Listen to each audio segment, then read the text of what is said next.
বাড়িতে না হলেও 500-600 করে লোক, কেমন করে বাস করবো বলেন, আপনারাই বলেন কেমন করে বাস করবো। এদের বাড়ি ঘর ভাঙাচুর করে আর এদের লুটফুট করে, আর মাননীয় মুখ্যমন্ত্রী বলেন যে যারা এসব করেছে তারা নাকি আবার দুঃখ পাচ্ছে। আর হিন্দু ভাই বোনদের কাছে আমার একটাই অনুরোধ থাকবে, প্লিজ বুঝুন, এটা বিজেপি ভড়কাচ্ছে, আপনারা ভড়কাবেন না। আজকে যদি আপনার সম্পত্তি কেড়ে নিত, আপনার গায়ে জ্বালা ধরত। ওদের গায়ে জ্বালা ধরেছে, ওরা দুঃখে আছে। ওরা দুঃখে আছে। দেখলেন তো আমাদেরকে কি করে উল্লু বানাচ্ছে। যারা আমাদের ঘর বাড়ি ভাঙাচুর করেছে তাদের নাকি আবার কষ্ট হচ্ছে, ভাবা যায়। এবার দেখো বিএসএফ এর ঘাড়ে কিভাবে দোষটা চাপা যায় এ নিয়ে ভালো করে জানেন। এরিয়ায় বিএসএফ কাকে কাকে হাত করেছে এবং কিছু বাচ্চা ছেলেকে 5,000-6,000 টাকার বিনিময়ে ইট ছুড়িয়েছে, এটাও কিন্তু আমি খুঁজে বের করব।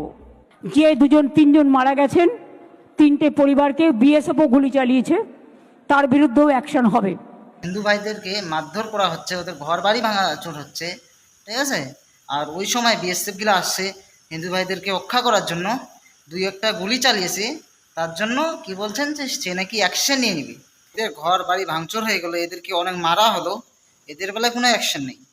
তাই তো বলি ইনি একজন দলের মুখ্যমন্ত্রী।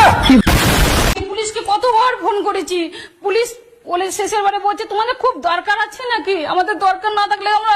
এটা পুলিশ বলছে? হ্যাঁ পুলিশ বলছে, শেষের বেলায় বলছে আপনাদের খুব দরকার আছে নাকি, থামো না, যাচ্ছে যাচ্ছে এইভাবে বলছে, কিন্তু কেউ বাঁচায়নি।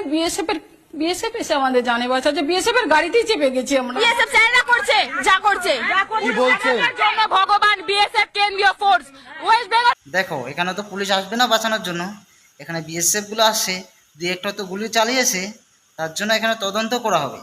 আমি আমার চিফ সেক্রেটারিকে বলছি, বিএসএফ যারা গুলি চালিয়েছে, কেন চালিয়েছে তার তদন্ত রিপোর্ট হওয়া উচিত। শীতলকুচিতেও গুলি চালিয়ে এদের ঘর বাড়ি ভাঙাচুর করা হচ্ছে, মা বোনদের ইজ্জত নিয়ে টানাটানি করা হচ্ছে, তখন ওরা দুঃখে আছে। এবার তো বুঝলাম দুঃখে এনেই আছেন। বিএসএফ গুলো আসে এদেরকে বাঁচানোর জন্য, তাই এখানে দেখো কিছু মানুষের হার্টের প্রবলেম আছে, ওষুধ আনতে যাবে, মানে সেটাও এনারা দিচ্ছেন না। পাই না তো, বেরোতে দিচ্ছে না, বেরোতে তো দিচ্ছে না, ওষুধটাই না দিচ্ছে না আমাদের। কেন আপনাদের বেরোতে দিচ্ছে না? কি হয়েছে যে বেরোতে দেবে না? না আমরা মার্ডার করেছি না এখানে, আমরা আপনি মার্ডার করেছেন? হ্যাঁ মার্ডার করেছি এখানে আমরা। আপনারা কতজন আছেন? মোটামুটি এখানে 600 জনের মতো আছে। কতজন অসুস্থ আছেন? মোটামুটি এখানে মোটামুটি 20-25 জন এমনি হার্টের অসুখ আছে এখানে। আচ্ছা আচ্ছা, হ্যাঁ আমার বাবাটা হার্টের অসুখ আছে, বলছি ওষুধটা দেন, ওষুধ অ্যাম্বুলেন্স নেই? না কিছু তো এখন অ্যাম্বুলেন্স এলো, মরে যাবে যে অ্যাম্বুলেন্স নিয়ে আমি কি করবো? ওষুধ আছে, প্রপার ওষুধ আছে? না এখানে আমার লেখা আছে না, ওষুধ তো পুড়িয়ে দিয়েছে আমাদের বাড়ি ঘর, কি করে থাকবে? তো প্রেসক্রিপশন নেই, সেই প্রেসক্রিপশন অনুযায়ী।